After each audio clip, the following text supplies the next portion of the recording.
Exposé précis de la foi orthodoxe de Saint Jean Damascène. Saint Jean Damascène, qui a vécu au 7e siècle, est issu d'une grande famille arabe chrétienne de Damas. Polymathe dans les domaines du droit, de la théologie, de la philosophie et de la musique, il est surnommé Chrysoroas, littéralement ruisselant d'or, c'est-à-dire orateur d'or. Son précis de la foi orthodoxe est une véritable synthèse de toute la tradition des premiers siècles chrétiens. Nous nous proposons dans cette vidéo d'en lire le livre premier, du 1er au 4e chapitre. Nous vous souhaitons bonne écoute. Que Dieu bénisse.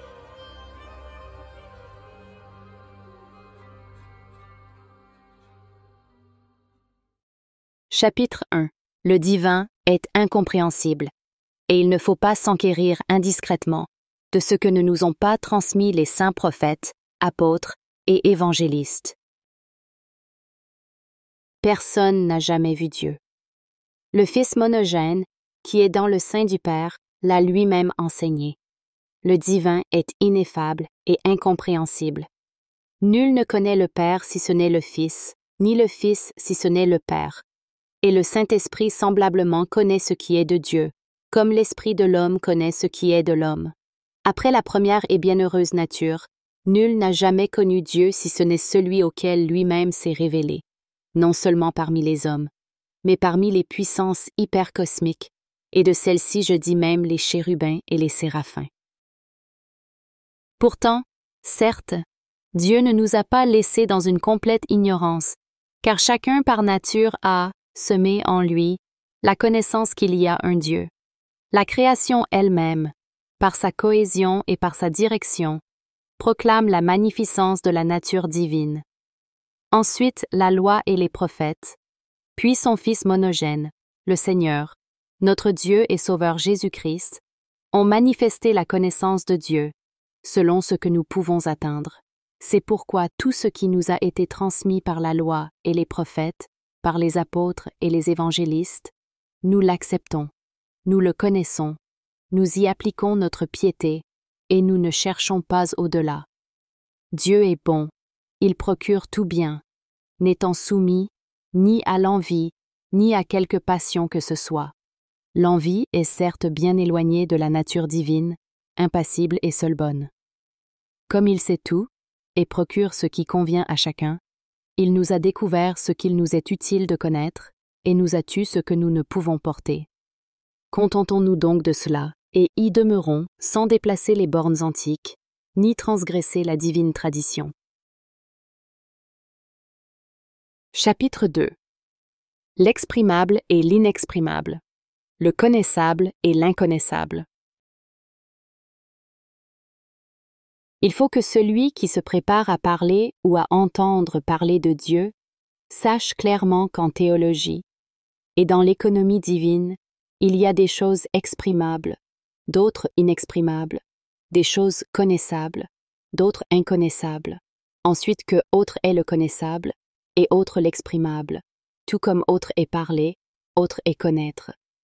Tout ce que perçoit l'intellect indistinctement au sujet de Dieu ne peut donc être exposé proprement avec des mots, mais nous sommes forcés de parler de ce qui nous dépasse avec ce qui nous est familier.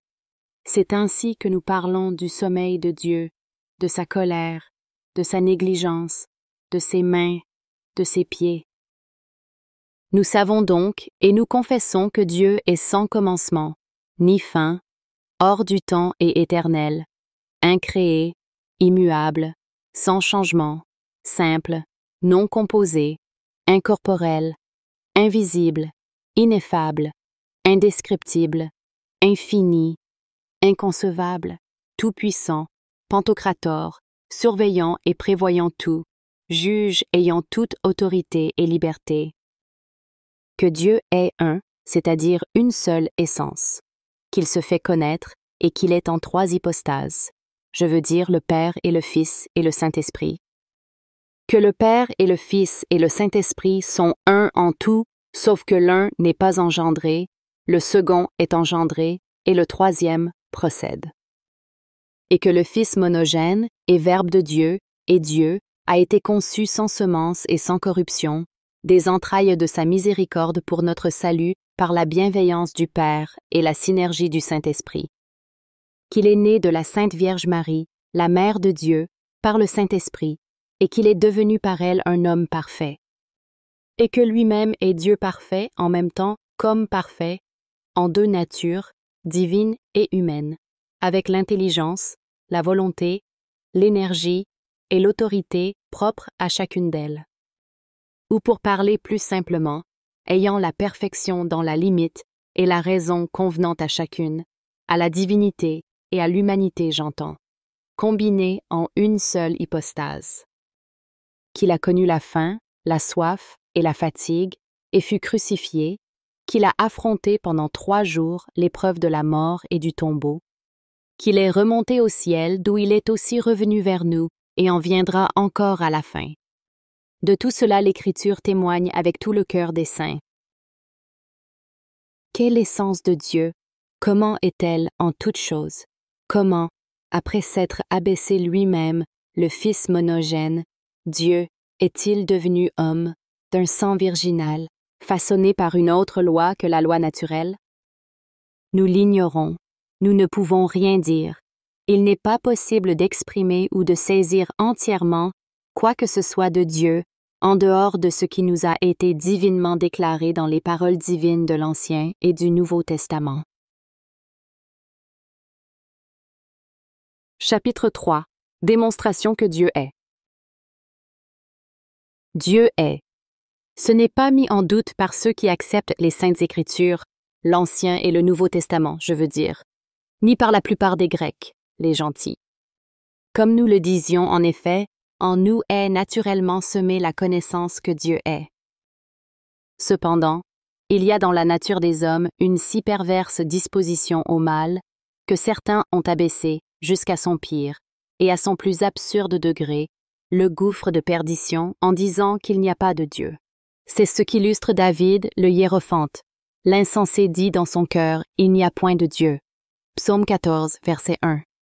Les disciples et les apôtres du Seigneur, avec la sagesse que leur donnait le Saint-Esprit, ont manifesté par sa puissance et sa grâce l'opération divine, et dans le filet de leur miracle, ils ont tiré de l'abîme de l'ignorance ces insensés et les ont ramenés vivants à la lumière de la connaissance de Dieu. De même, après eux, leurs successeurs dans la grâce et la valeur, les pasteurs, les docteurs, ont éclairé ceux qui erraient dans l'obscurité et les ont convertis. Ils avaient reçu la grâce illuminante de l'Esprit, la puissance des miracles et la parole de grâce. Mais nous, au contraire, qui n'avons le charisme ni de faire des miracles, ni d'être docteurs, sollicités par les jouissances de la vie, nous nous en sommes rendus indignes. Voyons quelques-unes des choses qui nous ont été transmises par ces interprètes de la grâce, et expliquons-les en invoquant le Père et le Fils et le Saint-Esprit. Tout ce qui possède l'être est ou bien créé ou bien incréé. Ce qui est créé est toujours changeant, car ce dont l'être a commencé par un changement incline nécessairement au changement, soit par corruption, soit par variation de choix. Ce qui est incréé par la raison corollaire est immuable.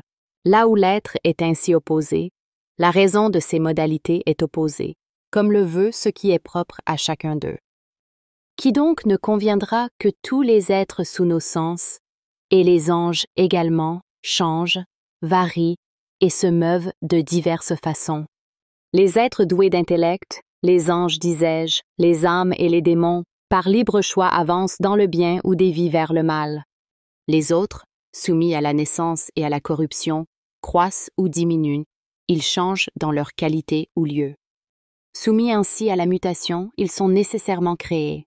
Étant créés, ils sont nécessairement faits par quelqu'un, et il faut donc que ce créateur soit incréé, car si celui-ci eût été créé, il aurait été créé par quelqu'un, jusqu'à ce que nous remontions à l'incréé. Le créateur donc, cet incréé, ce non-changeant, qu'est-il si ce n'est Dieu? La cohésion de la création, sa conservation, sa direction, nous enseignent aussi que Dieu est, lui qui a assemblé ce tout, le soutient, le garde et y pourvoit sans cesse. Comment, en effet, des natures aussi opposées que le feu et l'eau, l'air et la terre, se sont-elles rencontrées pour l'accomplissement d'un monde un et persistent-elles indissolublement, si quelque puissance omnipotente ne les a assemblées et gardées de la dissolution? Qu'est-ce qui a mis en place, dans le ciel et sur la terre, les êtres de l'air et ceux des eaux, et, avant ceux-ci, ce ciel et cette terre même, et l'air et la nature du feu et de l'eau? Qui a mêlé et séparé ces choses? Quel en est le moteur qui en poursuit le cours sans fin ni obstacle? N'est-ce pas par l'artisan de ces choses, celui qui a posé le logos de leur être à toutes, que le tout est porté et mené? Quel est cet artisan? N'est-ce pas celui qui les a faites et a menées à l'être? Nous n'accorderons pas à la spontanéité une telle vertu. Admettons pourtant cet automatisme du devenir. Qui l'aurait établi? Accordons même, si l'on veut, cet établissement. Qui garde, qui veille sur ces logoi qui ont d'abord posé les êtres? Un autre, évidemment, que cette spontanéité. Et qu'est-il cet autre, si ce n'est Dieu? Chapitre 4. Qu'est-ce que Dieu? Son incompréhensibilité. Dieu est, cela est clair. Mais qu'est-il par essence et nature? Voilà ce qui est absolument incompréhensible et inconnaissable. Il est d'abord évident qu'il est incorporel. Comment l'infini, l'illimité, le sans figure, l'impalpable, l'invisible, le simple sans composition, aurait-il un corps? Comment serait immuable ce que l'on peut cerner, ce qui est passible? Et impassible, un combiné d'éléments qui se redissoudrait en ceux-ci. Être combiné, c'est être dès le principe en opposition. L'opposition est le principe de la séparation, et celle-ci celui de la dissolution. Et la dissolution est entièrement étrangère à Dieu. Et comment sauvegarder en même temps?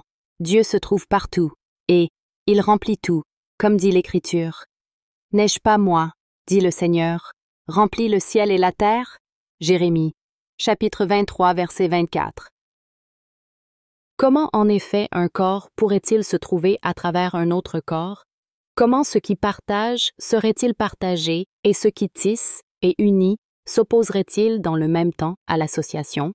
Comme les humeurs se mêlent et s'imprègnent les unes aux autres, certains parlent d'un corps immatériel, comme celui que les savants de la Grèce appellent cinquième corps, mais c'est impossible. Il serait, comme le ciel, soumis au changement, car c'est ce qu'ils appellent le cinquième corps, et qui donc lui donne motion. Tout ce qui est mu par un autre. Et quel est cet autre? Et ainsi sans fin, jusqu'à ce qu'on s'arrête à l'immuable, car l'immuable est ce qui meut en premier, et c'est le divin. Et ne peut-on cerner en un lieu ce qui a une motion? Seul est donc immuable le divin qui meut tout à travers l'immutabilité. Donc le divin est incorporel.